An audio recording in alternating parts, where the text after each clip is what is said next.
3, 2, 1, let's go! So hi, I am Casey, and here on What We Watched Last Week, we break down what we watched last week. Nothing particularly crazy, just talking about the shows, the movies, the skits and creators, whatever we get to, really. And while there are definitely going to be critiques throughout, this isn't supposed to be any kind of in-depth review or criticism or anything like that. This is just supposed to be a series intended to spread a little bit of the love for the things we love. Fiction, non-fiction, movies, series, YouTube, theater, whatever we really figure is relevant. So, let's get into last week. 2017's Justice League Dark. Vaguely shitty people all over the world suddenly start absolutely losing their collective minds, seeing people other than themselves as horrific demons. Everyone in the Justice League outside of Batman has reason to believe it's magic, so naturally, Batman goes on a magical adventure with some of DC's morally light gray B-team to fight big magic. I personally love this Justice League lineup, from angry British wizards to angry American magician, an Arthurian knight with a demon strapped to his soul, and a dude from Boston who possesses bodies. The embodiment of all plant life on Earth. Everyone is a heavy hitter in their own right, and the problem isn't just something that they can immediately hit, since the big bad that we eventually can hit is using mostly innocent civilians as his minions. It's a great way to give Batman a thing to do, if nothing else. The big bad does come a little too late in immediately giving us something to smash to win. When he shows up is a little off theme with everything, with every other interaction and action sequence in the story, which would have been a great subversion maybe if it had been foreshadowed a little more. Something about its pacing needed to be worked on, but the character designs and animation for a minuscule budget bring forth some real horrors to the screen while knowing their limitations, and it's always a delight for me to have on. 1976's Assault on Precinct 13. A personal favorite, from the score to the simplicity of the story. It's just a small group of stranded cops and criminals holding out as long as they can as a relentless gang lays siege to our protagonist's personal Alamo.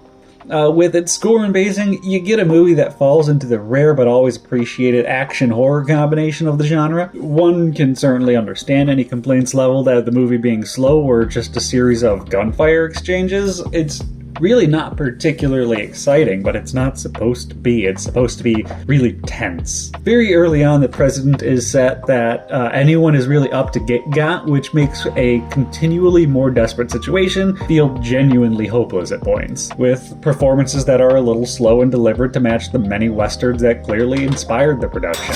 1964's The Dalek Invasion of Earth. In the not-too-distant future, our first iteration of the TARDIS crew lands in England, not for the first time, but this time around someone has invaded Earth and you'd never guess who. The Daleks. After the Doctor, his granddaughter, and his companions are separated from their big blue box of a time ship, they team up with a handful of resistance fighters to have a go at the Dalek menace. We are finally here, the first big shakeup of the series, as this story also ends with the exiting of Susan's actress, Carol Ann Ford, and character from the series as a regular. Knowing that the series continues for as long as it does, I am really excited to see where the current crew of 3 goes forward, with Susan no longer present, but I do feel ways about this being Susan's last major story. She's been my personal favorite TARDIS member thus far, pushing herself and challenging her grandfather at just about every turn, so for her last story to start with her being the reason we are separated from the TARDIS, and end with her not being really given a decision and staying or leaving, and see as the Doctor just kind of locks his granddaughter out of the TARDIS, gives the speech, and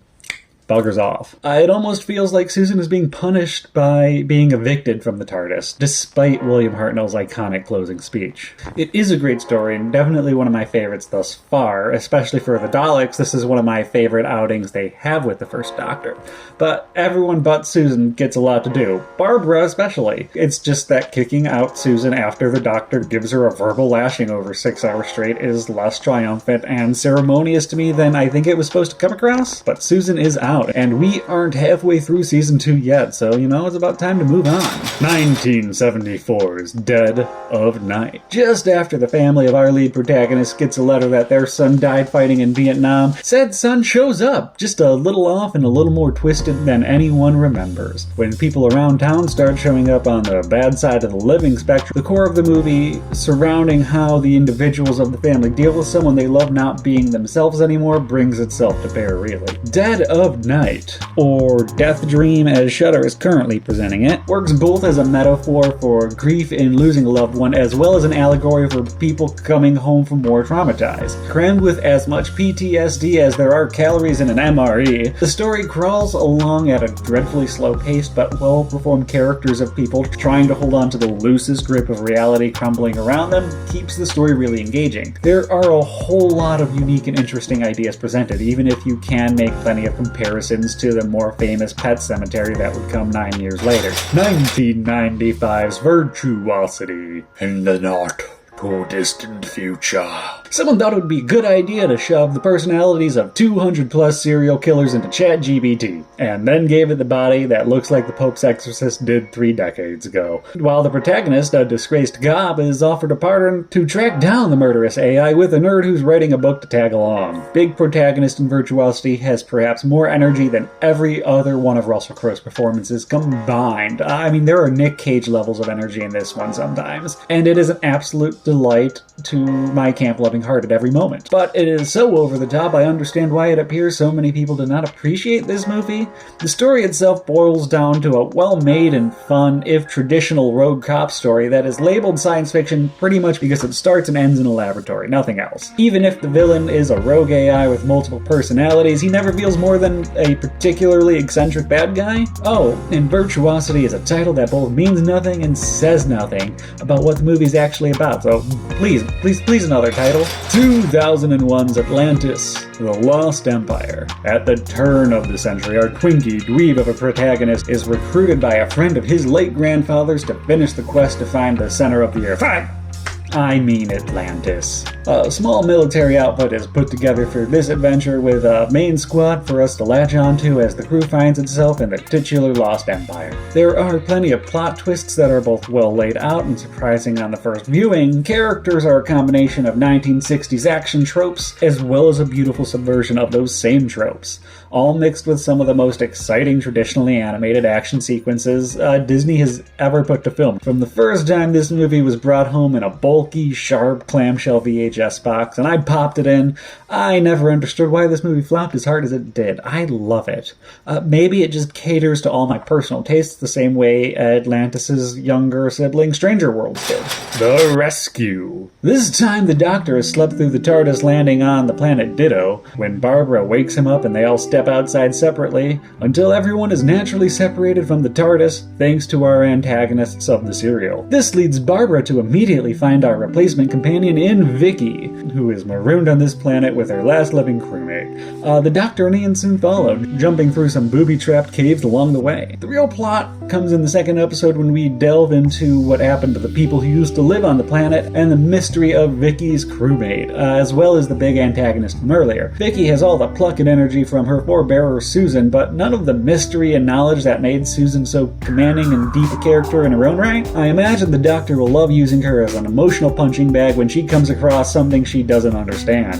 Barbara, meanwhile, really steps up in carrying a lot of the character work in the first half of the serial and taking some real action throughout the second half. Really, the Doctor, Ian, and Barbara is an excellent crew in its own right, and I wish we would just stay a crew of 3. As the Doctor and Ian have a strong adventure on their own, and the Doctor even gets his time to shine, even if he ends up being saved by a deus ex machina in the end. I am so very excited to see where the next serial takes us, and I hope I like Vicky more than I expect I will. 2024's Dimension 20, Fantasy Eye, Junior Year. Do I need to explain what Dropout is too? It is a proprietary streaming service with a series of improv comedy series and game shows with a rotating cast, one of its flagship series being the tabletop role-playing series Dimension 20. D20 also has a rotating cast throughout each season, some returning, others being around for only a single season. The only constant, I believe, is Brennan Lee Mulligan, the primary, but not only game master and host. The series' first season ended up being Fantasy High. Fantasy High is Brennan's campaign set in his own world that has all the magic you'd expect in a generic high fantasy settings, with dragons and bards and elves, taking place in a contemporary high school, with cell phone and internet and app equivalents everywhere. Junior Year is Fantasy High's third season that gets into the cast's junior year and all the crimes they commit going to the Eggport Adventuring Academy. While the first time really diving into actually being in school, it's an interesting dynamic and thing they do with the story. It makes for very interesting campaigns, very similar setting-wise to Pixar's Onward or Netflix's Bright, with the story brought to life with an outstanding cast led by Brennan taking up a variety of roles. While my favorite Fantasy High year thus far has definitely been sophomore year, this is still one of the best laid campaigns Brennan has stitched together yet. If Dimension is new to you, I believe the first 2 seasons are currently available on YouTube here for free, so you'd have plenty to check out before you have to pay for the service if that's not an option for you right now, and that means there will also definitely be a link to the Dimension 20 YouTube channel in the description if that suits your fancy.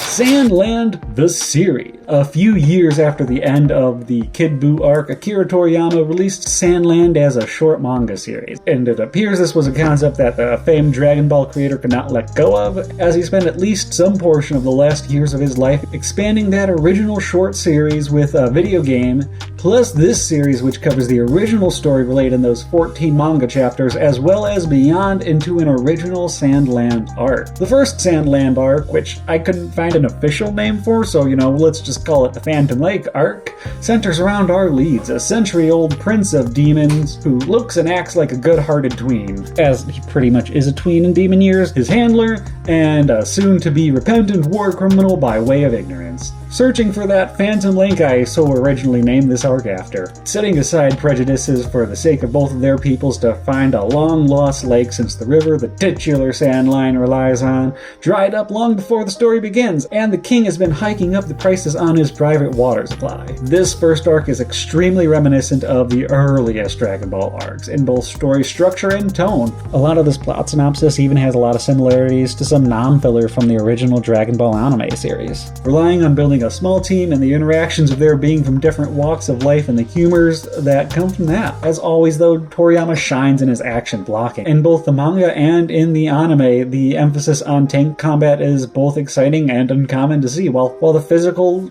fights do lack something that made Toriyama's previous work so exciting, as well as having a little padding that isn't in the original story, but doesn't hurt it either. It's just a little, unnecessary. The series' second arc, which, I'm going to call the Forest Land arc, follows the same team visiting the neighboring Forest Land and ultimately helping their princess, who has her own, fun backstory of her own, stop an otherwise successful political coup d'etat of a cyborg and an angel. Broad strokes of Toriyama's ideas and his character designs are still really clearly present, but the second arc does lack a little bit of the creator's signature cheeky dialogue and a lot of that great action blocking, as well as borrowing even more concepts used in Dragon Ball, this time the King Piccolo saga. It leaves the second half feeling a little more generic than the first, but it still makes a great effort to try and recapture the charm of the decades-old Phantom Lake arc. The series mixes both CG animation for the main characters and more with traditional animation for the stock characters. The series doesn't try to use any tricks to hide the combination of styles, but they don't clash as much as one might expect. The CG animation is still a little floaty, especially in the action sequences. Perhaps they need to make more use of distorting character models like Dragon Ball has done in recent media. And again, a personal highlight for me was the very few well put together sequences with tank combat. And while I had issues with both arcs, I would still absolutely be interested in what comes next. But I'm also more than happy leaving it as it lay as a definitive final piece from a legend like Akira Toriyama. Because,